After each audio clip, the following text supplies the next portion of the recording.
Uy! Babe! Ano ka ba? Tagal-tagal mo naman eh. Nga eh. Buti dumating niya. Halika na. Sige na. Halika tayo.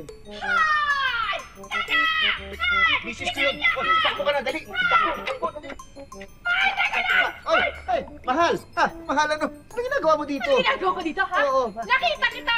Huling-huli ko yung babae! Isasakay mo pa talaga, ha? Huling Teka! Sandali! Hindi mo pwede gawin yan. Hindi mo ako pwede saktan. Ha? Hindi pwede? Hindi. At bakit? Hindi ba alam? Meron ng ano? Meron ng NCAP. Ano yan ka? NCAP! No Contact Apprehension Policy. Hindi mo alam yon? Hindi. Ha? Ano naman ngayon, ha? Ibig sabihin yan, hindi mo akong pwedeng sitahin. Kasi hindi mo pwedeng sitahin yung mga motoristang may violation. Ay, bakit hindi pwede? Eh, hindi naman ako traffic enforcer.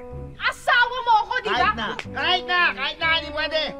Motorista ako ngayon. At yung violation ko na to, nangyayari sa kalsada. Ha? Sakop to ng NCAP.